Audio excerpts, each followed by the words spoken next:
Bonjour à tous, j'espère que vous allez bien. On est en live aujourd'hui depuis Nantes et nous avons des spéciales invités de chez LMIF, donc Manuela et Florine, qu'on présentera tout à l'heure. Bonjour tout le monde. Bonjour à tous. Donc on va attendre encore quelques petites minutes que tout le monde se connecte, le temps que tout le monde trouve son chemin vers le webinaire. Donc merci à tous d'être aussi nombreux, c'est très chouette de vous avoir. Bonjour Christelle, bonjour Angèle, bonjour Héloïse. Ah, bonjour Hervé.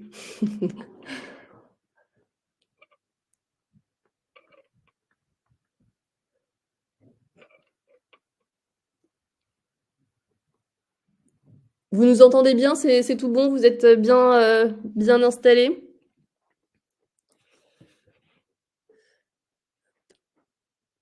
Ok, top. Bon, bah écoutez, c'est parfait. Je vois que vous avez bien vu le chat. L'idée du coup, donc c'est un webinaire qui est forcément, donc vous pouvez pas parler en direct avec nous, mais par contre vous pouvez effectivement échanger via le chat. Et c'est ce qu'on vous invite très franchement à faire. L'objectif c'est que ça soit quand même assez interactif. Donc voilà, donc, au cours du webinaire, on vous posera aussi des petites questions pour avoir aussi vos retours. Et voilà, donc n'hésitez pas à poser vos questions directement via ce biais. Peut-être passer à la slide d'après, je vais vous montrer un petit peu du coup la plateforme. Donc on est ici sur la plateforme Livestorm, qui est du coup un logiciel de webinaire sur lequel vous allez du coup pouvoir voir en bas à droite de votre écran. Donc vous avez le chat, vous avez aussi un onglet dédié aux questions que vous pouvez utiliser. À certains moments du webinaire, je vous enverrai un petit sondage qui apparaîtra normalement au milieu de votre écran. Donc il faut juste que vous y répondiez pour pouvoir avoir la fenêtre qui disparaît. Et voilà, c'est à peu près tout pour la plateforme. Sachez que le webinaire, il est enregistré et il sera du coup disponible en replay. Donc si jamais vous êtes interrompu ou vous avez un empêchement, vous souhaitez partager ce webinaire avec vos collègues, n'hésitez pas. Le lien sera disponible sur le centre d'aide. Donc petit rappel sur le centre d'aide. Donc voilà, donc ça c'est le replay. Vous avez du coup sur le centre d'aide l'intégralité des replays, des derniers tutos qu'on a pu faire aussi également des tutos d'HDoc. Donc n'hésitez pas à aller le consulter. Pour le consulter, pour ceux qui ne le sauraient pas encore, vous allez du coup en haut à droite de votre écran dans Dashdoc, vous avez un petit point d'interrogation dans lequel vous pouvez du coup retrouver le centre d'aide avec l'intégralité des articles dédiés sur les différents sujets. On a également du coup un article dédié sur l'empreinte carbone. Je vous en reparlerai tout à l'heure, il est en cours d'actualisation parce qu'on a des petites modifications qui sont en cours. Mais donc, quand vous avez des questions ou autres sur Dashdoc, vraiment, n'hésitez pas à passer par ce biais-là parce que c'est assez fourni. Pareil, il y a tout ce qu'il faut au niveau des formations. Il y a des tutos de formation pour les conducteurs, pour les invités transporteurs ou les invités donneurs d'ordre. Donc, n'hésitez pas à exploiter à fond ce biais-là. Et également, vous retrouverez du coup toutes nos nouveautés qui sont du coup postées là dans le petit onglet nouveautés. Donc, n'hésitez pas à consulter tout ça. Je vois qu'il est 11h03. Donc, ce que je vous propose, c'est qu'on attaque maintenant. Donc, je suis avec Fabien Poulard, pour ceux qui ne le connaissent pas, du coup, qui est notre responsable produit chez Dashdoc et qui va vous en dire plus aujourd'hui sur la partie, du coup, quelles sont les normes aujourd'hui réglementaires, notamment avec un focus sur la partie réglementaire autour de la partie empreinte carbone.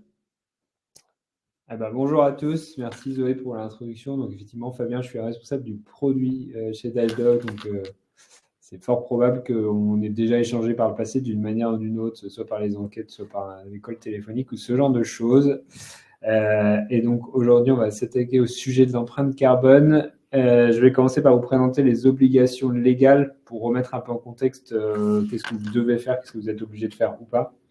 Et après, vous parlez de la nouvelle norme ISO 14083 qui rebat un peu les cartes sur la façon de calculer et qu'on est en train de mettre en place dans le TMS d'HDoc.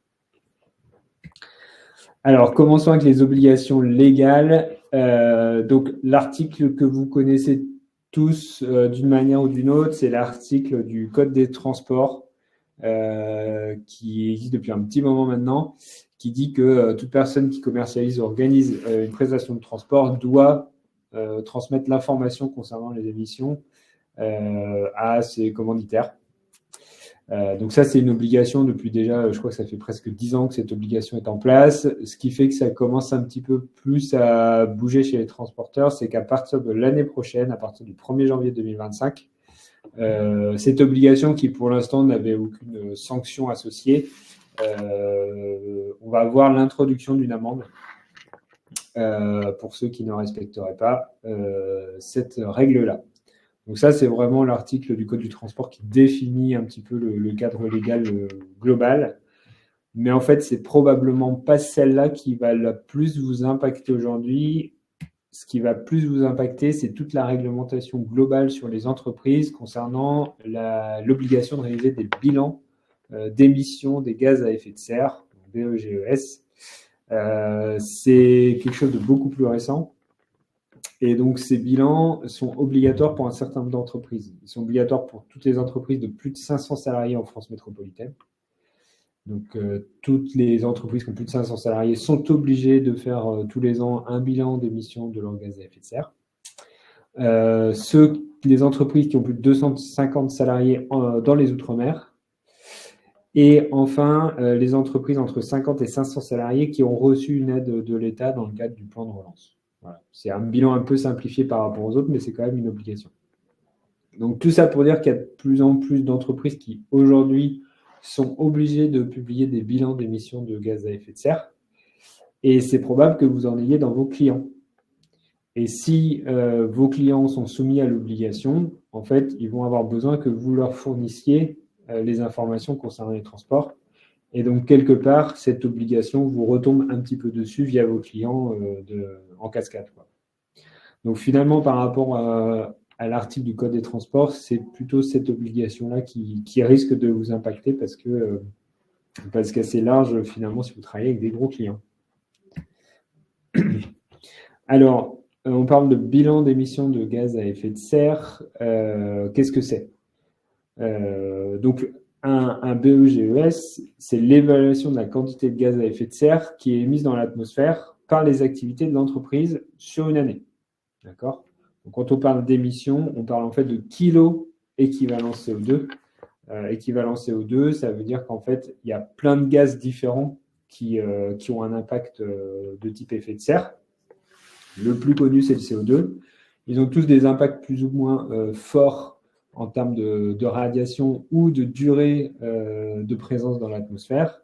Et pour rendre le tout comparable, on parle d'équivalent CO2, c'est-à-dire on prend les gaz et on dit en équivalent CO2, ce gaz il a tel impact en termes d'effet de serre. Et donc c'est pour ça qu'on parle de kilo CO2 équivalent. Voilà. Donc on va beaucoup utiliser ce terme là dans le cadre du webinaire ou demain dans l'H2. Donc, le petit E que vous voyez à la fin du CO2, c'est juste pour dire ça, c'est tous les gaz à effet de serre, mais rapportés à leur équivalent CO2. Un bilan d'émissions de gaz à effet de serre, selon la norme ISO 14064 qui le régule, il est structuré en 6 grandes catégories. Donc, on ne va pas rentrer trop dans le détail de ces catégories, mais en tout cas, il y a la 3e catégorie, qui est celle qui vous impacte directement, puisque ce sont les émissions indirectes associées au transport. Dit autrement, une entreprise qui a l'obligation de réaliser un bilan émissions gaz à effet de serre, dans le cadre de son 3e point sur son bilan, elle doit reporter toutes les émissions qui sont associées au transport qu'elle réalise elle-même ou qu'elle réalise via ses partenaires transporteurs. Donc, quand on regarde l'ensemble des différents morceaux qui constituent un bilan émissions gaz à effet de serre, on voit que la partie transport, ici avec la petite étoile, en amont, la partie transport, ici, en aval, sont importantes. Et cette importance va dépendre de l'activité de l'entreprise. J'ai rajouté un petit ici parce qu'il y a aussi le sujet des déchets, et notamment du transport des déchets, qui doit être pris en compte dans le cadre de ces bilans. Donc, si vous intervenez pour évacuer des déchets d'une entreprise, vous tombez aussi dans ce cadre-là. Donc, voilà. Donc, en résumé, une obligation du Code de transport qui indique que tout prestataire de transport doit pouvoir communiquer ses émissions de gaz à effet de serre. avec une amende qui va arriver à partir du 1er janvier 2025. Plus largement, une législation qui oblige toutes les entreprises de plus de 500 salariés et quelques autres à publier tous les ans un bilan d'émissions de gaz à effet de serre. Et dans ce bilan, doivent apparaître les émissions indirectes associées au transport. Et donc, ces clients vont se retourner vers vous pour vous demander, OK, il faut que je publie les émissions indirectes associées à mon transport. Quelles sont mes émissions? Voilà. Donc, c'est à ça que vous pouvez vous attendre et que vous avez certainement déjà aujourd'hui. Alors, cette part de transport, elle peut être variable selon les entreprises. Donc là, je vous ai proposé 3 comme ça. Alors, ce n'est pas des données confidentielles ou quoi. Hein. Une fois qu'on est obligé de publier un bilan d'émissions de gaz à effet de serre, ce bilan doit être rendu public et mis sur la plateforme de l'ADEME. Donc, il y a une plateforme publique dans laquelle vous pouvez retrouver des bilans de plein d'entreprises. Donc là, j'en ai pris 3 pour vous montrer un peu les variations qu'il peut y avoir sur la part du transport et comme quoi ça peut être quand même assez important. Donc si on prend Branche Environnement, par exemple, dans son bilan 2021, on voit qu'on a 16% à peu près du bilan qui est représenté par les transports. Florentès, dans son bilan 2023, on est à 10% pour les transports amont et 11% pour les transports aval. Ou Yves Rocher, plus dans le retail, on est à peu près 4% en amont et puis 10%, oui, c'est ça. 10% en aval. Donc voilà. Donc tout ça pour dire que pour certains types d'entreprises, les émissions liées au transport, ce n'est pas négligeable dans la totalité des émissions qui les concernent, et raison pour laquelle ils peuvent être assez insistants envers vous pour avoir des chiffres assez précis sur leurs émissions. Donc voilà. Donc tous les éléments-là, on pourra vous les repartager derrière. Si vous êtes intéressé pour voir plus de bilans d'entreprise, n'hésitez pas à aller sur le site base empreinte de l'ADEME qui vous les liste tous. Voilà pour la partie obligation légale. J'espère que ça vous a permis de remettre un peu les choses au clair, de comprendre ce qui est obligatoire, ce qui ne l'est pas, et pourquoi il y a de plus en plus aujourd'hui de gens qui vous demandent de leur fournir les empreintes carbone de vos transports. Du coup, si c'est OK pour vous, on va passer à la deuxième partie, qui est du coup l'introduction de la norme ISO 14083. Et après ça, du coup, on fera un focus sur comment piloter derrière son empreinte carbone dans Dashdoc. Et on aura derrière un retour d'expérience de LMIF, du coup, comme je vous le disais en début de webinaire, mais qui est présent avec nous aujourd'hui pour nous partager un petit peu leur expérience. Est-ce que je vais vous poster du coup un petit sondage? Est-ce que vous avez déjà entendu parler justement de cette nouvelle norme ISO 14083? Je vous laisse répondre au sondage.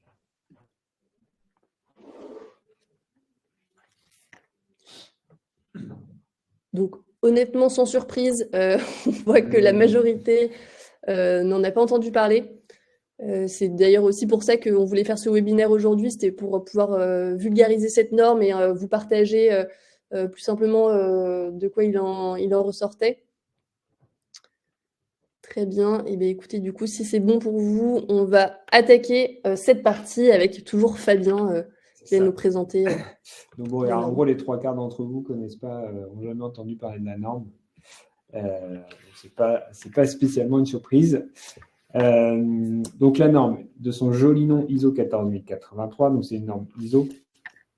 Elle est très récente, c'est-à-dire qu'elle a été publiée officiellement en mars 2023. Publiée, c'est-à-dire mise à disposition. Donc après, il faut que les gens en prennent connaissance, l'approprient, etc. Elle a un but, c'est de faciliter le calcul et la déclaration des émissions de gaz à effet de serre pour le transport. Et elle a été conçue pour faire en sorte que ça s'adapte à toutes les situations qu'on peut trouver dans le transport, qui, comme vous le savez, ça peut être très variable.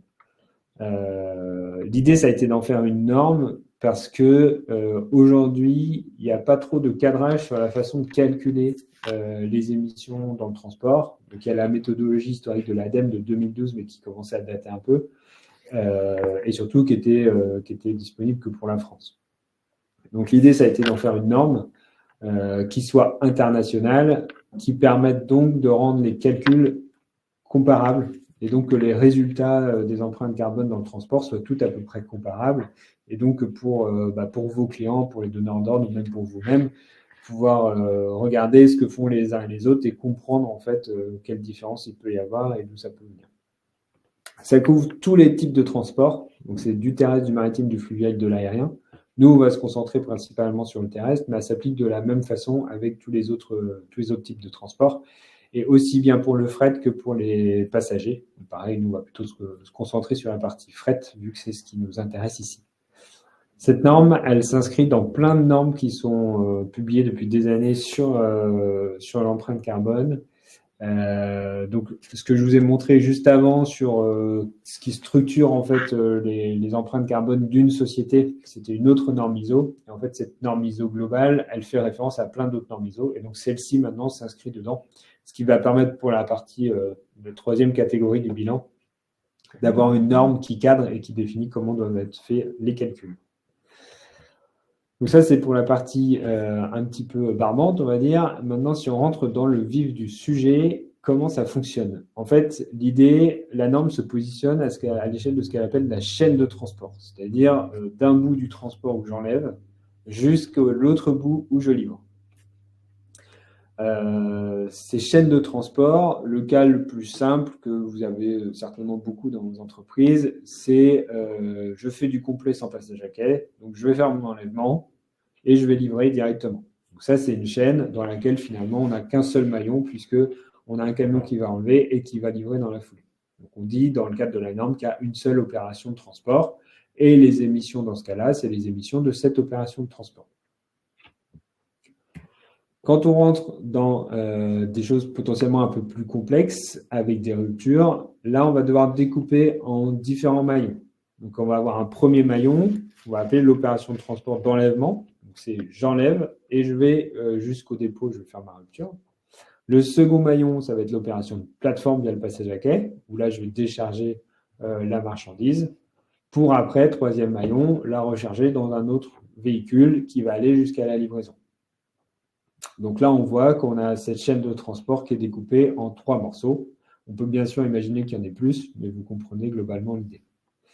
Dans ce cas-là, l'empreinte, les émissions qu'il va y avoir, c'est la somme des émissions de chaque maillon. C'est-à-dire que c'est la somme de ce morceau-là, plus la somme de ce morceau-là, plus la somme de ce morceau-là. OK ? Et là, c'est un peu la nouveauté de la norme, c'est que dans la méthode ADEME 2012, on ne prenait en compte dans le transport que la partie du véhicule. La nouveauté avec la norme ISO 14083, c'est qu'on va également devoir prendre en compte le coût qui est lié au passage à quai, aux entrepôts, etc. Il y a une question du coup d'Elisabeth qui demande comment est-ce qu'on va faire du coup pour les transports de conteneurs. Qu'est-ce qui est prévu là-dessus? Eh ben, ça va être la même chose, c'est-à-dire que ça va commencer par une opération de transbordement, puis chargement dans le camion, après à voir s'il y a différents maillons supplémentaires jusqu'à la livraison. Et donc, la chaîne globale de transport, selon la norme, doit être découpée entre ces différents maillons-là et calculée pour chacun. Après, la question, c'est qui va être capable de fournir l'empreinte carbone du transbordement et ce genre de choses. Ce sera probablement le port, j'imagine, à voir dans les faits. Mais effectivement, l'ajout de la prise en compte des opérations de plateforme, c'est la grosse nouveauté de cette norme. Et donc, voilà. Je suis obligé de faire 2 transports. Sur la partie d'Ajax. Ça, on y reviendra un petit peu après sur comment ça va se prendre en compte dans la partie d'Ajax. Là, on est vraiment sur la partie norme. Donc voilà, donc la partie vraiment nouvelle, c'est ça, c'est ce découpage en maillons qui était déjà un peu présent dans la norme. Par contre, la prise en compte de ces opérations de plateforme, donc pour tous ceux qui ont des plateformes ou qui passent par des plateformes, donc la LC de les prendre en compte. À préciser toutefois, toutes les opérations de plateforme, au cours de la chaîne sont prises en compte, sauf l'enlèvement et la livraison. C'est-à-dire qu'on considère que le transport ne commence qu'une fois que la marchandise est dans le camion et qui se finit une fois que la marchandise est à quai à la livraison. Les opérations qui sont le chargement et le déchargement ne comptent pas dans dans la chaîne de transport. Elles sont propres, c'est plutôt les coûts, on va dire, logistiques sur celui qui envoie la marchandise et sur celui qui la reçoit. Voilà. Alors, on a vu donc qu'on avait ces chaînes de transport qu'on allait découper en morceaux. Et donc, chaque maillon va calculer les émissions. Donc, le calcul des émissions d'un maillon de la chaîne, c'est assez simple en termes de composants. On a la partie taux d'émission, la partie poids et la partie distance. Et donc, la multiplication de ces trois variables va nous donner les émissions du maillon, et donc ils vont être exprimés en kilos CO2 équivalent, comme on l'a dit au début. Le poids du chargement, c'est assez simple, c'est le tonnage des marchandises transportées dans le maillon. La distance, on va le voir, c'est un petit peu particulier par rapport à ce qui était fait avant, puisqu'on va parler de la distance la plus courte entre les points. Et le taux d'émission, ça va être le morceau le plus influent, on va dire, puisque c'est ce qui va convertir les poids et les distances en 1 kg CO2 avec un taux d'émission en kg CO2 par tonne kilomètre, qui, on va le voir, va devoir être calculé par les transporteurs. Alors, on prend les morceaux dans l'ordre. Donc, la distance. Quand vous faites des tournées classiquement, sauf si c'est du AB simple, mais normalement, on va passer par différents points et chaque point va être lié à un transport particulier. Et donc, historiquement, ce qu'on disait, c'est qu'on calcule ces distances ici de point à point parce qu'en fait, en faisant ça, on maximise le remplissage du camion et donc c'est meilleur pour les émissions. Ce que dit la norme, c'est qu'en fait, ce n'est pas ce niveau-là qu'on va optimiser dans le calcul. Pour le bien du calcul, on va considérer uniquement les distances les plus courtes entre les points de la chaîne de transport. Donc là, je vais j'enlève à A pour livrer à D. Je vais considérer que pour le transport qui va de A à D, je ne garde que la distance la plus courte de A à D. Je ne prends pas en compte le A, B, C, D. D'accord ? Idem pour le BE, idem pour le CF. Donc on est vraiment sur les distances les plus courtes entre chaque enlèvement et livraison de chaque commande de transport que vous avez, et non pas le calcul des distances réelles via la télématique ou ce genre de choses.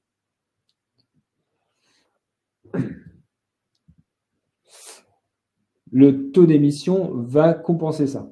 C'est-à-dire que là où vous avez la distance la plus courte qui est calculée entre l'enlèvement et livraison dans le calcul de distance, le taux d'émission va le compenser, puisqu'en fait, pour le taux d'émission, ce qu'on va prendre en compte, c'est la consommation réelle des véhicules qui ont effectué les transports. Et en fait, c'est ça qui va moduler le fait que vous remplissez bien vos camions, que vous essayez de faire des tournées optimisées, ce genre de choses. Le poids et la distance ne vont pas bouger, c'est le poids que vous allez charger et la distance la plus courte. Par contre, cette consommation ici, c'est ça qui va prendre en compte tout le reste. Et donc, le taux d'émission que vous allez calculer va permettre de rendre compte de tous les efforts que vous faites vis-à-vis de vos émissions. Il y a Jean-Michel qui demande comment est-ce que du coup on va impacter les kilomètres à vide justement. Alors justement, les kilomètres à vide vont être impactés via la consommation, puisqu'en fait, vous allez consommer du gazole ou du GNL ou autre à faire ces kilomètres à vide. Et donc, ils vont être pris en compte dans cette partie haute du coefficient. Donc, c'est vraiment ça qui est vraiment très important à comprendre. Donc, sur une période donnée, vous avez transporté telle quantité de marchandises sur telle distance la plus courte. Par contre, vous avez réellement consommé sur cette même période tout ça, et c'est ça qui va prendre en compte ces éléments-là. Donc, les consommations, vous voyez, il y en a autant que de types de carburant que vous allez utiliser, parce que dans le cadre de la norme ISO, c'est tout à fait possible de mélanger plusieurs types de véhicules avec plusieurs carburants différents. Vous pouvez aussi très bien choisir de mettre les choses séparées, etc. Tout est envisageable. Cette consommation de carburant, ça va être soit des litres, soit des kilowattheures si vous avez des électriques. Et ce qui va être fait, c'est que la consommation va être multipliée par le taux d'émission du type de carburant. On parle d'énergie primaire. Donc le gazole a en B7 un certain coefficient d'émission qui nous est fourni par l'ADEME et qu'on doit utiliser. Pareil pour le GNL, pareil pour l'électricité, etc. Donc c'est vraiment important d'avoir bien ce sujet en tête parce que c'est vraiment ce taux-là qui va être central pour valoriser tous les efforts que vous faites de votre côté vis-à-vis des émissions. Donc, que ce soit via votre flotte, via l'éco-conduite, via des remplissages, des tournées optimisées, etc. Donc, ce taux, forcément, il va être propre à chacun. Ça ne va pas être un taux générique, ça va vraiment être propre à chacun, puisque chacun, vous avez votre consommation et vos activités qui vous sont propres. Il est basé sur les flux physiques. Ce qu'on appelle les flux physiques, ça va être la consommation réelle de carburant et l'activité de transport. Il va devoir être mis à jour à fréquence régulière. La norme demande au moins une fois par an. Voilà. Nous, côté d'Ajoc, on va voir si on ne peut pas s'aligner avec vos déclarations d'ICPE, puisqu'en fait, dans cette partie-là, celle-là, on la connaît déjà, elle est dans Dashdoc. C'est plus celle-là qu'on ne connaît pas forcément, mais que vous sortez régulièrement pour faire vos déclarations. Donc, ouais, essayez de s'aligner avec ça. Et puis, comme je disais, c'est vraiment ce taux-là qui va permettre de valoriser vos efforts.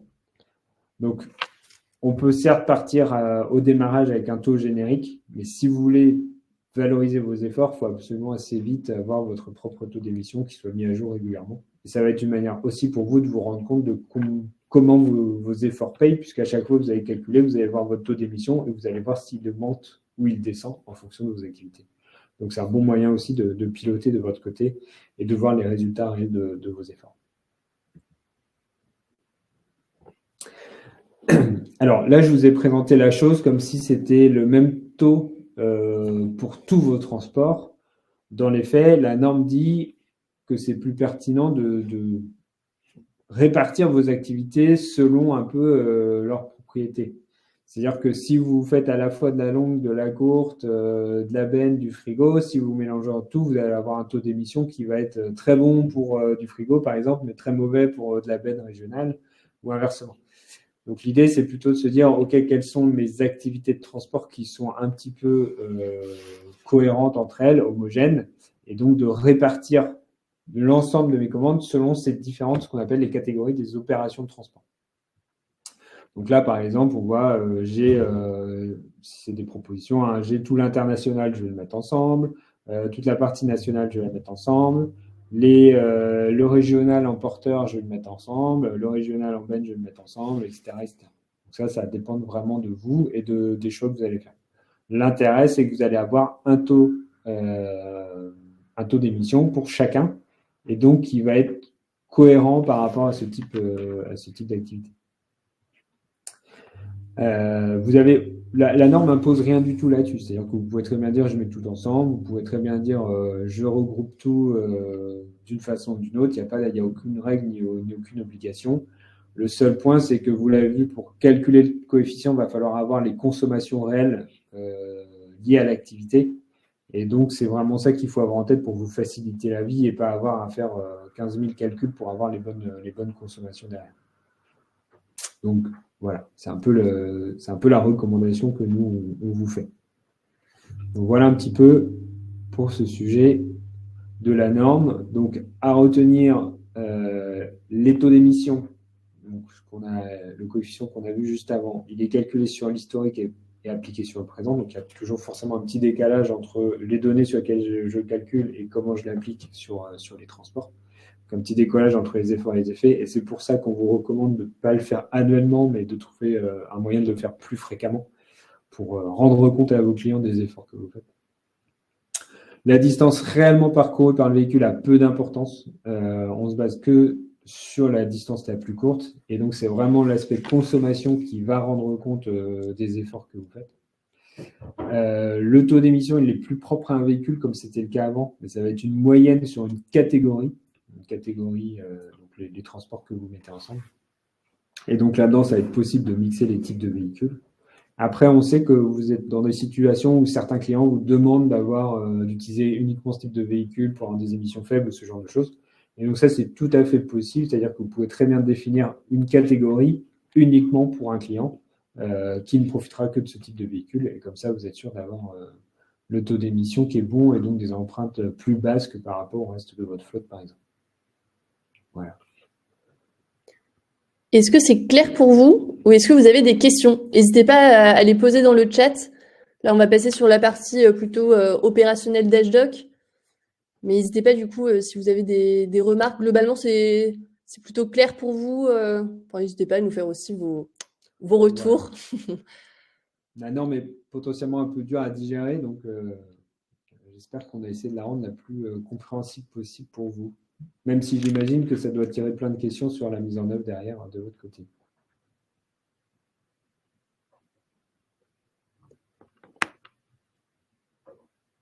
Il y a Vincent qui écrit. N'hésitez pas. En tout cas, dans tous les cas, sachez que donc là, on va vous détailler un peu plus comment ça va se passer concrètement dans Dashdoc. Alors, Vincent, une petite question. Du coup, il faut des boîtiers pour les remontées de consommation de carburant? Alors, pas forcément. Ça peut forcément vous simplifier la vie.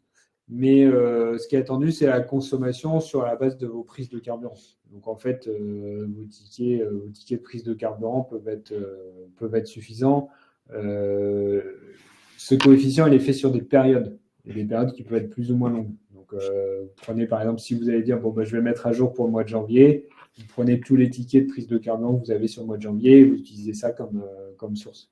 Après, chacun est organisé un petit peu différemment. Il y en a qui ont des suivis très précis, il y en a qui ont des suivis un peu moins précis. Mais l'idée, c'est vraiment de se baser sur les prises de carburant. Et on a aussi une question d'Aurélie, du coup, pour qui c'est pas forcément encore très clair, le principe de distance réelle et de distance prise en compte pendant le calcul. Ouais. Est-ce que tu as des précisions? Donc, ce qu'il faut retenir, c'est que la distance réelle n'est plus du tout prise en compte par la norme. Elle l'est indirectement via les consommations. Là, ce qui est pris en compte, c'est la distance estimée, c'est-à-dire l'itinéraire le plus court pour aller du point d'enlèvement au point de livraison, indépendamment de ce que le camion peut faire entre les deux. Ouais. C'est vraiment la consommation qui va derrière prendre en compte la réalité de ce qui s'est passé. Donc, je pense que du coup, la question de Yves rejoint aussi ce point-là. Est-ce qu'il y aura un lien futur vers des systèmes de géolocalisation? Je ne sais pas, Yves, si vous parlez du coup de tout ce qui est télématique et pour calculer la distance, mais... Ouais, alors, comme je disais, par rapport à la façon dont ça doit être pris en compte, les distances télématiques ne vont plus être utilisées, n'ont plus d'intérêt. C'est vraiment les distances estimées qui sont prises en compte via la norme. Donc, il n'y a plus ce besoin-là. Alors, ce qui ne vous empêche pas, vous, de le prendre en compte, notamment pour vos enjeux de rentabilité et ce genre de choses. Mais dans le cadre de la norme, ça va être calcul direct des vitesses, par exemple. Alors, je ne suis pas sûr de comprendre ce que vous voulez dire. Impact de la conso. Impact sur la conso. Voilà, ce qui est sûr, c'est que vu que ça va être basé sur la consommation réelle, tout ce qui va être fait dans le cadre des réductions de consommation de carburant vont avoir un impact direct derrière vos taux d'émission et donc vos empreintes sur les transports. Donc, c'est l'effet qui se coule aussi, c'est que vraiment, ça va vous permettre de valoriser tous vos efforts qui sont faits dessus. Le nouveau calcul sera moins précis que l'actuel, je me trompe. Alors non, il ne sera pas moins précis. Au contraire, il va être plus précis dans le sens où le calcul actuel, effectivement, se basait plus sur les distances réelles, mais utilisait des taux d'émission génériques. Les taux d'émission génériques, c'est des taux qui étaient fournis par l'ADEME, mais qui mélangeaient un peu tous les transporteurs, indépendamment les uns des autres. Donc là, l'avantage d'avoir ce taux qui est calculé par entreprise, voire par activité dans l'entreprise, ça va être beaucoup plus précis. Encore une fois, cet écart entre distance réelle, distance théorique, elle est totalement compensée par la consommation. Donc, c'est vraiment pas quelque chose sur lequel il faut rester bloqué. C'est un bon moyen de simplifier les choses, même si ce n'est pas forcément intuitif. Ça va simplifier les choses et ça va permettre d'avoir quelque chose qui est beaucoup plus précis, qui va beaucoup mieux rendre compte de vos efforts réels au quotidien. On a des questions également sur toujours les distances. Est-ce que c'est Dashdog du coup qui estime la distance la plus courte? Tout à fait. Alors, on va le voir, Zoé va vous présenter, mais nous, comme toujours, l'idée, c'est qu'on vous simplifie au maximum la vie. Donc, on a réfléchi à comment faire ça et donc, on va prendre en charge la majorité des choses. La seule chose qu'aujourd'hui, on ne va pas pouvoir prendre en charge pour vous, c'est le fait de rentrer cette consommation, donc qui sera dans un premier temps à votre charge. Mais là encore, on réfléchit parce qu'on expérimente des choses justement pour ceux qui ont des sondes, de voir comment ça peut être remonté, etc. Vraiment, notre enjeu là-dessus, c'est vraiment de vous aider à être au courant des normes, de ce qui arrive et faire en sorte que ce soit le moins douloureux pour vous. On sait combien l'administratif, ça peut vous peser et ça pèse aussi sur vos comptes de résultats. Donc, on fait en sorte de prendre en charge le maximum tout ça pour que vous vous concentriez vraiment sur faire rouler vos camions. Ok. Donc des tickets ou la Comment remontée l'injecter de dans la consommateurs. JAC? Ah bah justement, tout ça, c'est les questions auxquelles Zoé va pouvoir Tout à vous fait. répondre. Donc c'est parti. J'espère que vous êtes encore en forme pour cette deuxième partie, enfin troisième partie de notre webinaire du coup qui sera plus axée sur le pilotage de vos émissions de gaz à effet de serre, mais dans Dashdoc. Donc c'est parti. Du coup, juste un petit rappel. Dans Dashdoc, du coup, il y a plusieurs axes, on va dire. La première chose, nous, ce qui va être important pour nous, c'est que vous puissiez obtenir une empreinte carbone pour tous vos transports. Donc aussi bien que ce soit des transports en propre que pour des transports qui soient affrétés. Ok. La deuxième chose, c'est que à travers Dashdoc, vous pouvez du coup piloter ces émissions en contrôlant les transports qui n'ont potentiellement pas d'empreinte carbone, en exportant également les données pour pouvoir les retraiter derrière.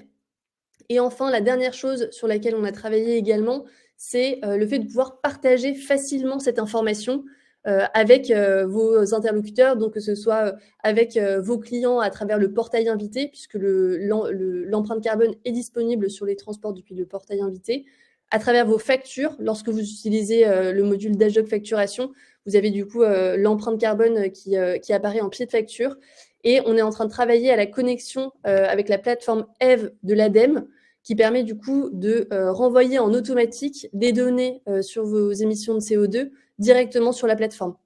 Voilà, donc tout ça toujours dans l'objectif de vous faire gagner du temps sur cette partie-là.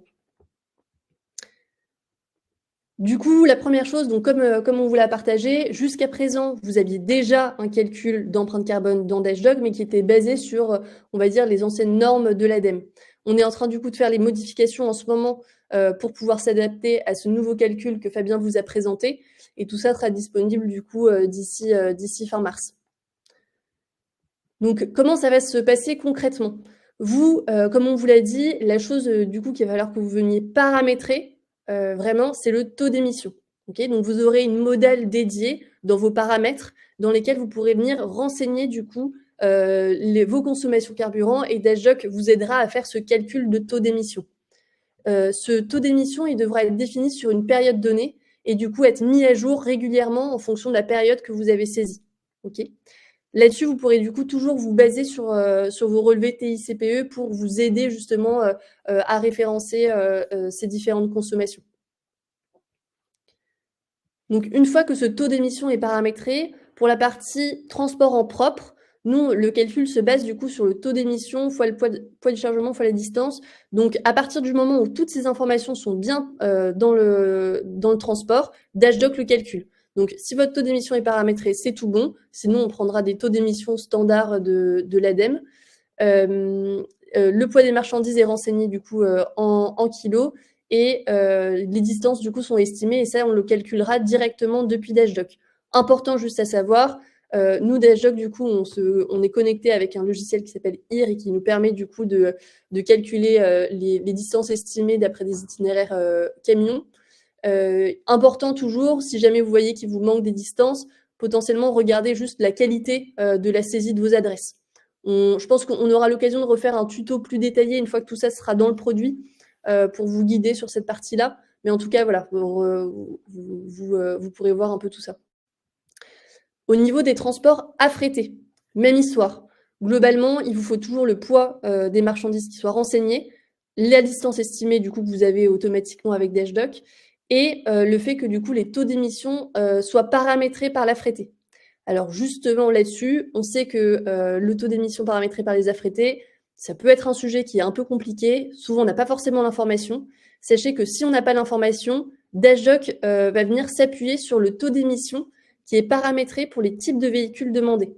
Lorsque vous créez un ordre de transport pour un affrété, vous pouvez catégoriser demander un type de véhicule. À ce type de véhicule, vous pouvez venir associer un taux d'émission standard dans vos paramètres. Donc pour cela, vous irez du coup dans Ma flotte, Mes véhicules, et vous pourrez retrouver du coup un petit onglet Mes véhicules demandés et venir paramétrer le taux d'émission standard. Vous avez une liste qui vous est suggérée. On se base du coup sur le référentiel de l'ADEME là-dessus. Donc n'hésitez pas à paramétrer vos types de véhicules pour être sûr d'avoir dans tous les cas, même si l'affrété n'a pas renseigné ces informations, une empreinte carbone sur votre transport. Donc là, je ne sais pas ce que vous vous dites, mais potentiellement vous vous dites, OK, tout ça, ça a l'air peut-être un peu complexe. Dans l'opérationnel, comment ça se passe? Nous, ce qu'on fait du coup dans Dashdoc, c'est qu'on va venir vous expliquer le calcul de Dashdoc directement dans votre TMS. Donc si jamais il y a un élément qui est manquant, vous aurez une explication claire en vous disant le poids de la marchandise est manquant, la distance est manquante, enfin bref, il y a un truc qui manque. Pareil, si jamais votre taux d'émission est périmé, on va dire, vous aurez également l'information. Donc l'idée, nous, c'est vraiment de vous guider sur cette partie-là et que ce soit clair pour vous de savoir où agir quand il y a besoin. Autre chose, du coup, ce que je vous disais, il y a également des aides visuelles au contrôle du CO2 dans Dashdoc.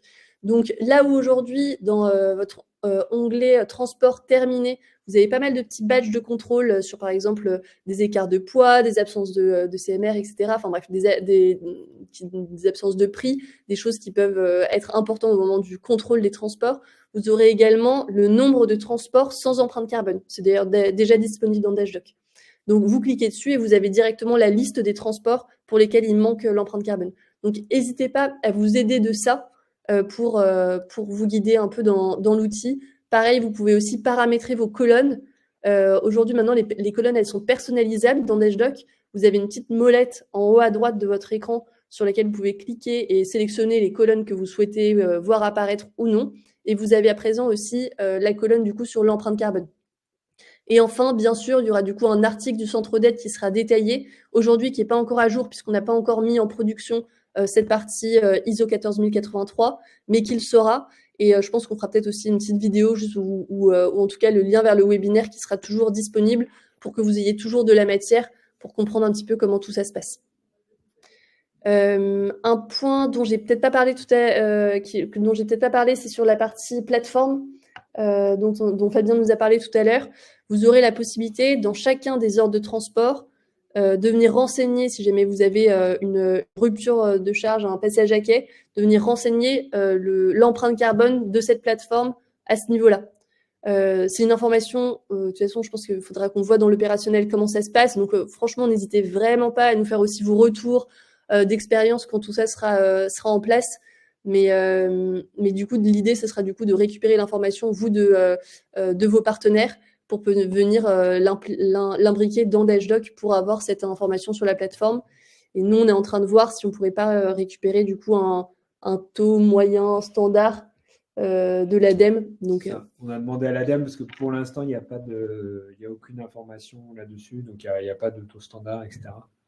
Donc l'idée, c'est que nous, on vous fournisse ce qu'il vous faut pour que vous puissiez le renseigner. C'est optionnel, c'est-à-dire si vous ne le renseignez pas, ça ne créera pas de problème, parce que bon, parfois, une rupture dans Dashdoc, ça peut être juste une accroche-décroche et il n'y a pas d'empreinte associée. Parfois, c'est du passage à quai et là, il y en a une, mais bon, voilà, on va être assez souple là-dessus. On va voir aussi comment tout ça se met en place. L'idée, c'est pas trop de vous contraindre non plus dans la mise en place, mais plutôt qu'on vous facilite l'adoption. Voilà. Et dernier point, je vois qu'il y a des petites questions, on va y revenir juste après. Dernier point, du coup, c'est ce que je vous disais. Potentiellement, aujourd'hui, certains d'entre vous doivent rapporter l'ensemble de leur empreinte carbone liée à leur transport dans la plateforme EVE de l'ADEME. Nous, du coup, on est en train de s'y connecter pour que l'envoi puisse se faire en automatique entre Dashdoc et la plateforme EVE. Donc l'idée, c'est vraiment toujours de vous faire gagner du temps sur la partie reporting, rapport de données. Et voilà, donc ça, c'est en test. On a 2 clients pilotes là-dessus. On attend encore des modifications de la part de la plateforme pour pouvoir l'avoir en production. Donc on vous tiendra informé dès que ce sera disponible, mais en tout cas, sachez bien que c'est une option qui sera à dispo. Je vois, donc n'hésitez pas maintenant à me poser un petit peu vos questions. Dans Dashdoc, je pense qu'on reviendra plus en détail avec, une fois que tout sera mis en production, on aura aussi plus de cas concrets, vous pourrez mieux voir le produit pour voir exactement comment ça se passe. C'est sûr que là, sur une présentation comme ça, c'est pas toujours évident de se projeter, sachant qu'en plus les éléments sont pas encore disponibles dans votre TMS, donc vous pouvez pas aller fouiller tout de suite et voir tout ce qui se passe, même s'il y a quelques éléments qui sont déjà disponibles. Il y a une question d'Aurélie, du coup, sur comment ça se passe sur les journées de régie lorsqu'on ne renseigne pas, du coup, les poids des marchandises. Alors, effectivement, quand il n'y a pas le poids, on faut rien calculer, quoi. C'est une bonne question, les journées de régie, parce qu'en fait, ça pose la question de à qui est la charge de fournir l'information de l'empreinte carbone. Est-ce que c'est à vous qui mettez le conducteur à disposition ou est-ce que c'est à celui qui le récupère? On se le note et on revient vers vous. Là, comme ça, j'ai pas de réponse. On a également une question du coup de Christelle. Donc je vois que Marie, c'était la même question que Aurélie sur le sujet. On a une question du coup de Christelle également sur le badge qui est du coup disponible avec les transports qui n'ont pas d'empreinte carbone. Vous pouvez du coup aller aujourd'hui. Vous pouvez donc vous serez pas guidé comme je vous l'ai montré tout de suite là, dans ce qui sera mis en production dans les prochaines semaines. Sur qu'est-ce qui est potentiellement manquant dans votre empreinte carbone. Mais sachez qu'aujourd'hui, à date, le calcul globalement est basé sur plus ou moins les mêmes informations dans le sens où vous avez, si vous n'avez pas de poids de marchandises renseignées, si jamais les adresses vous permettent pas d'avoir une distance estimée, déjà, vous avez en gros ces 2 premiers points que vous pouvez regarder dans les transports. Et derrière, bien voir si des plaques sont renseignées. En tout cas, c'est pour en ce moment. Enfin, là, je vous dis, cette information, c'est pour le moment présent maintenant. Dans quelques semaines, ça sera différent. Vous aurez du coup tout bien détaillé et ce sera très simple de voir qu'est-ce qui est manquant et d'aller faire les modifications dans la foulée. Et voilà, l'idée, c'est vous identifier les transports qui n'ont pas d'empreinte, vous rentrez dans les transports pour voir quel est le problème sur ce transport et puis vous le corrigez et ça mettra à jour, dès que vous corrigerez le problème, ça mettra à jour l'empreinte sans problème. C'est ça. Raphaël qui demande du coup s'il y aura une instance qui va contrôler le taux d'émission, la fiabilité, sa cohérence, etc., propre à chaque transporteur. Alors, pour l'instant, il n'y a pas encore de certification. C'est-à-dire que la norme a été sortie, mais il n'y a pas encore le COFRAC, qui est l'organisme qui permet de définir la façon de certifier. Il n'y a rien qui a été fait encore de ce côté-là. Donc, pour l'instant, il n'y a aucune certification qui permet de dire oui, c'est conforme à la norme, non, c'est pas conforme à la norme, etc. Par contre, ce sont des choses qui vont arriver. C'est-à-dire que là, la norme a été publiée, donc il y a un peu moins d'un an maintenant. Les étapes d'après, c'est effectivement de la faire rentrer dans la réglementation. Donc, ce qui est prévu et ce sur quoi l'ADEME travaille avec les ministères, c'est de faire en sorte que ce soit bien cette norme-là qui soit obligatoire à utiliser par rapport au code du transport, etc. Que ce soit synchronisé aussi avec les acteurs type objectif CO2, FRED 21, que tout le monde soit bien aligné sur l'utilisation de cette norme, parce que pour l'instant, c'est encore assez basé sur la méthode 2012 de l'ADEME. Et après, sur le taux d'émission en tant que tel, nous, on va vous donner quelques tips, c'est-à-dire on va notamment vous montrer comment votre taux évolue, notamment pour capter quand il y a des grosses erreurs. Si jamais on voit que le taux il bondit de 30%, c'est probablement qu'il y a un souci, peut-être votre consommation n'est pas bonne, ou alors on a oublié les transports, des choses comme ça. Donc l'idée, c'est d'avoir quelques garde-fous pour être sûr que derrière, vous ayez bien des données qui soient cohérentes au global, quoi. On a une question du coup de Jean-Luc sur le transport de frigo, savoir si le GNR frigo est bien pris en compte. Alors, également. effectivement, le frigo, c'est un cas un peu particulier qu'aujourd'hui, typiquement, on ne gère pas forcément très bien dans des jacks. En fait, sur le frigo, il y a 2 aspects. Il y a la consommation du véhicule. Donc là, ça va être mieux reflété parce qu'en fait, on va avoir la vraie consommation du véhicule qui va être pris en compte. Et après, on a les émissions qui sont liées au fluide frigorigène qui sont comptées un petit peu autrement. Donc là, comme ça, je ne peux pas vous répondre. Il faudra que je me remette un petit peu dedans. Mais en tout cas, il y a ces 2 aspects-là. Donc, en synthèse, ce sera beaucoup mieux pris en compte que ça l'est aujourd'hui, en tout cas. Même question du coup de Manuela pour les grues. Pour les grues, pareil. En fait, l'avantage de se baser sur la consommation, c'est que tous ces accessoires, on va dire, équipements autour de véhicules vont tirer sur la consommation principalement, d'une manière ou d'une autre. Donc, ça va être automatiquement pris en compte dans les taux d'émission. C'est là où il faut bien faire attention, c'est-à-dire que ce genre d'activité, frigo, grue, etc., il est préférable, à mon sens, de les isoler dans des catégories particulières pour pas qu'ils impactent les autres activités. Ou à l'inverse, si vous préférez lisser leurs coûts d'émission sur l'ensemble de votre activité, bah, vous les mettez avec les autres. Mais du coup, ça va faire baisser les leurs et augmenter les autres, quoi. C'est un jeu de vase communicant. Alors, je crois qu'on a encore une autre question. Une plateforme de tri de déchets. Ah, alors, Juste, je répète la question pour ceux qui l'ont pas vu, c'est comment calcule-t-on les kilogrammes de CO2 d'une plateforme de tri de déchets? Alors, ça, c'est une excellente question. Donc, tout ce qui est lié aux plateformes, c'est très nouveau. L'ADEME ne fournit pour l'instant rien. Donc, on est un peu dans le vague.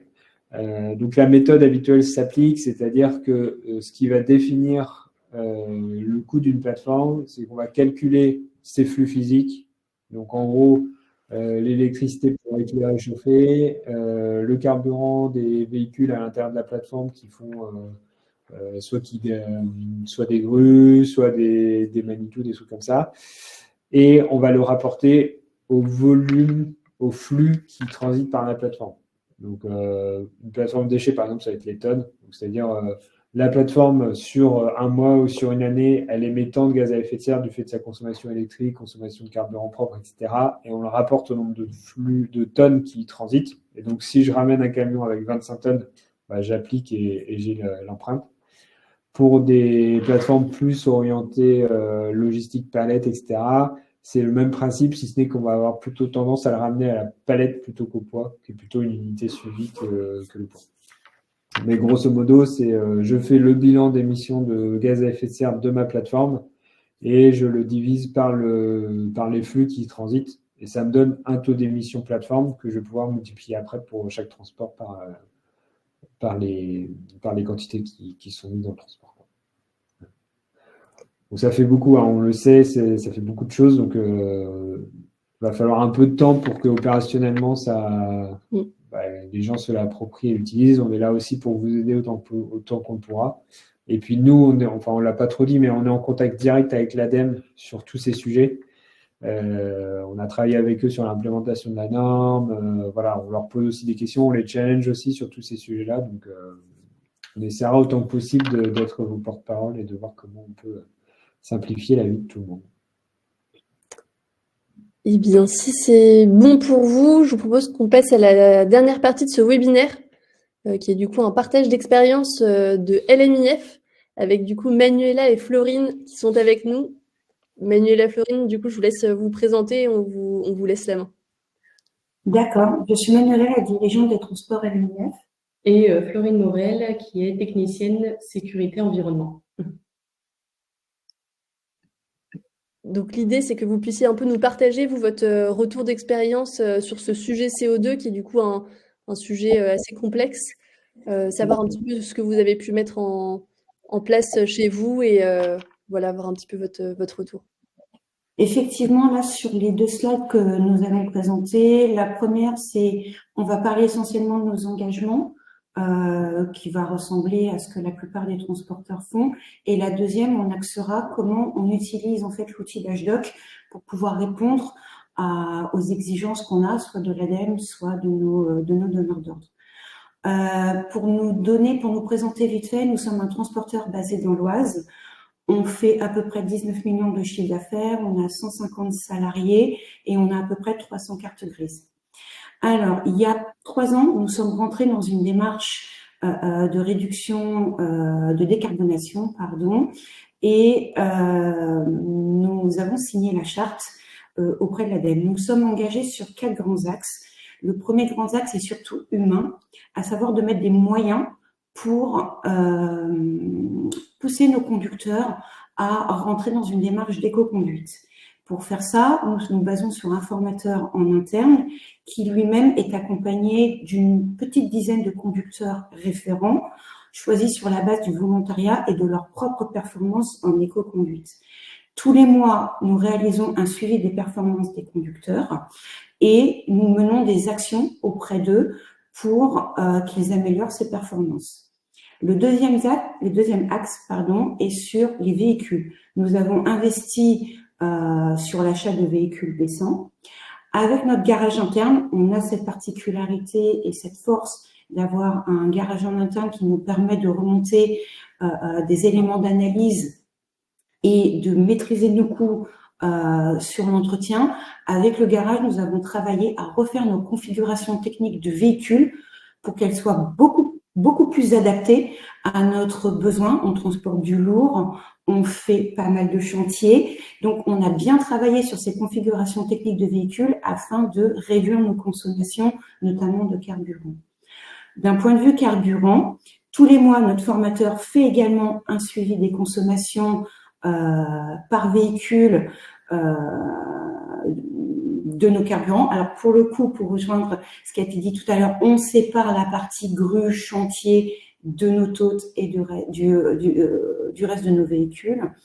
On est suivi par notre prestataire pneumatique pour nous aider à nous améliorer sur des opérations de rechappage et de recreusage afin d'améliorer nos consommations de carburant. Enfin, nous avons fait le choix, comme on l'a dit tout à l'heure, de partir sur des motorisations baissant exclusives, mais nous avons commencé également à inclure le XTL qui va jusqu'à une promesse de réduction des émissions de 90%. Enfin, dernier axe, nous avons travaillé sur notre organisation, notamment nos plans de transport, en développant la massification et en développant également l'optimisation des tournées. On a également mis en place des mesures de réduction des kilomètres à vide. Et enfin, nous utilisons également un prestataire. Nous faisons du rail route, notamment quand nous devons livrer dans le sud de la France. Voilà pour vous donner une vue d'ensemble de nos engagements. Si on peut passer à la prochaine slide. Alors, peut-être juste pour préciser, Manuela, baissant XTL pour que tout le monde comprenne bien. Alors, le baissant, c'est un carburant végétal qui réduit à peu près de 60% les émissions de CO2. L'XTL est un petit peu différent dans le sens où l'XTL peut être miscible au gasoil. C'est sa force et c'est ce qui permet de décarboner très rapidement et de réduire un petit peu l'investissement dans le matériel. Donc, le XTL est miscible au carburant et lui, alors selon comment on mixe avec le gasoil, on peut aller jusqu'à 90% de réduction. Merci pour cette précision. Je t'en prie. Alors, au-delà de ce à quoi nous sommes engagés, il y a 3 ans, nous avons également obtenu le label et nous avons des très très gros donneurs d'ordre qui, de par la réglementation, doivent fournir un certain nombre d'éléments, donc des gros groupes. Nous utilisons Dashdoc pour pouvoir remplir ces obligations. Donc, Dashdoc, nous l'utilisons comme un agrégateur de données, on va expliciter ça comme ça, c'est-à-dire que Florine, à partir de Dashdoc, hormis les consommations, a moyen de récupérer énormément de data, donc ça lui fait gagner énormément de temps. La première force, c'est que ça nous a permis de résoudre en partie un problème quand on affrète par des tractionnaires ou par des affrétés. Quand on arrive aujourd'hui à pusher les transports via Dashdoc sur nos tractionnaires et sur nos affrétés, ça nous permet de récupérer directement leurs data qui viennent s'incrémenter en fait dans notre plateforme Dashdoc. Donc, c'est énormément de gains de temps pour Florine, de fiabilité d'information. Donc ça, c'est un gros point fort en fait de Dashdoc. Le deuxième, c'est sur la fiabilisation des trajets à vide et à charge. Comme on a connecté notre télématique à l'outil Dashdoc, ça nous permet vraiment d'aller au plus fin sur quand nous sommes à vide, quand nous sommes à charge, quand nous sommes en solo, puisque ça mixe avec les missions qui sont envoyées au conducteur. Donc, ça évite à Florine de devoir retravailler des données et de tout de suite partir sur quelque chose d'exploitable. Ok. Pareil pour les tonnages.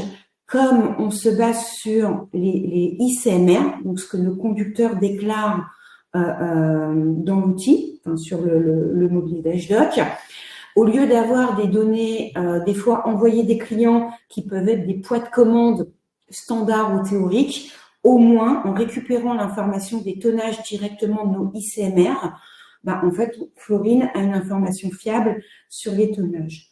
Enfin, les 2 derniers éléments, qui sont sur le registre national des plaques et sur l'empreinte carbone via le portail client. C'est vrai qu'aujourd'hui, le calcul qui est fourni par Dashdoc au transport nous permet d'être moins sollicités par certains de nos donneurs d'ordre qui, via la plateforme Dashdoc, en fait, vont récupérer directement leurs calculs.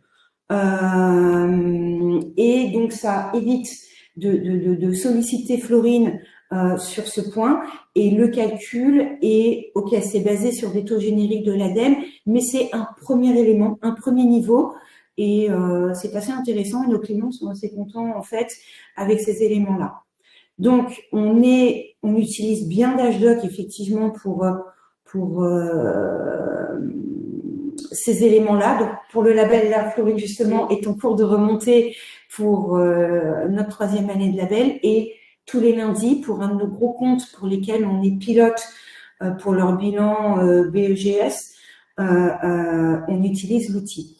On pense qu'effectivement, c'est aussi pour ça qu'on est rentré dans cette démarche de pilote avec Dashdoc pour l'ISO 14083, c'est qu'on attend énormément de l'outil, mais on sait que l'équipe innovante de Dashdoc est présente et on a toute confiance et on sait qu'on va pouvoir avoir rapidement des data encore plus fiables, où on utilisera moins de temps pour les construire et pour répondre aux besoins et aux exigences de nos clients. Voilà. Merci beaucoup Manuela et Florine pour ce partage. C'est top, merci beaucoup. On a une petite question du coup de Vincent qui dit du coup bonne observation sur la gestion des pneumatiques. Quid de l'impact d'une solution type TMS pour l'optimisation de la pression des pneumatiques et donc de la réduction de carburant. Le taux d'émission serait donc à revoir à la baisse. Ah, c'est une excellente question. Effectivement, on pouvait avoir quelque chose comme ça. Là, ça serait cherry on the cake. L'impact, nous, sur les pneumatiques, l'impact est énorme hein, sur la consommation de carburant. On ne parle pas de pouillème, quoi. On n'est pas dans le cacahuète. On peut aller jusqu'à une vingtaine de %. Quand je vois que moi, aujourd'hui, sur l'ensemble de ma flotte, ça me fait 2000 pneumatiques. Ok, 2000 pneumatiques sur un coût moyen. Ça me fait 1 million d'euros qui roulent sur la route. Par-dessus ça, si on gère mal ces usures de pneumatiques et tout cet aspect-là, c'est en plus un coût que vous allez ajouter sur du carburant. Donc effectivement, si demain on pouvait toucher davantage à récupérer un taux qui permettrait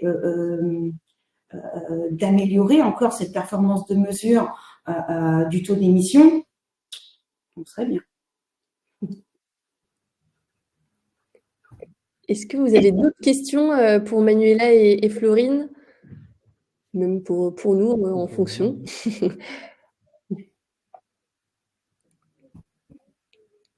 Je ne sais pas si...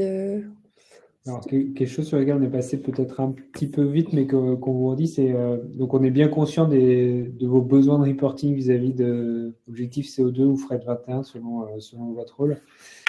Dans le cadre de ce qu'on est en train de faire avec la norme ISO définit aussi des reporting types à respecter. Et donc l'idée, c'est de vous aider à pouvoir sortir des reportings qui soient le plus proche possible de ce que demande objectif CO2 et fret 21 pour que vous ayez le moins de retouches, de retravail à faire et que, encore une fois, vous vous concentriez un peu moins sur l'administratif et plus sur l'exploitation et faire tourner vos véhicules. Donc ça, pareil, ça viendra dans les évolutions dans les prochaines semaines. Donc restez bien à guetter aussi les nouveautés qui vont être postées dans les prochaines semaines. Il y aura également une newsletter sur le sujet, mais on vous détaillera du coup tous ces éléments pour que vous puissiez être guidés dans Dashdoc. Avant de vous quitter, je sais pas, donc n'hésitez pas, hein, si vous avez des questions, il est encore temps de nous laisser envoyer. Et sinon, on reste disponible pour y répondre. Vous pouvez nous contacter en parallèle. Nous, c'est hyper important d'avoir vos feedbacks sur justement cette présentation, savoir si vous repartez du coup avec une idée plus claire de comment piloter votre empreinte carbone. Donc, n'hésitez pas à nous répondre. C'est toujours intéressant de savoir un petit peu ce qu'il en est et si c'est pas le cas, on aura d'autres occasions, je pense, d'échanger sur le sujet pour vous guider davantage. Et si jamais, d'ailleurs, vous repartez avec une vision peu claire, n'hésitez pas à commenter. Enfin, si, il n'y a aucun souci là-dessus, nous on est très ouverts là-dessus, mais à nous en dire un peu plus de pourquoi et qu'est-ce qui vous aurait potentiellement manqué pour avoir une vision justement plus claire là-dessus.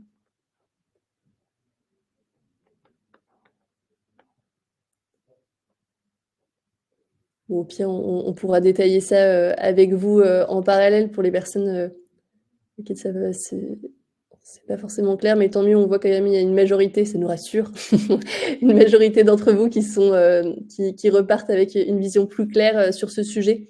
Donc tant mieux, c'était vraiment l'objectif de ce webinaire. Donc un grand merci à vous tous pour votre participation. Un grand merci aussi à l'équipe LMIF pour son partage d'expérience. Et on vous tient tous informés du coup des évolutions qui arriveront dans Dashdog dans les prochaines semaines. Merci à tous et puis excellente journée. Passez une bonne journée. Au revoir.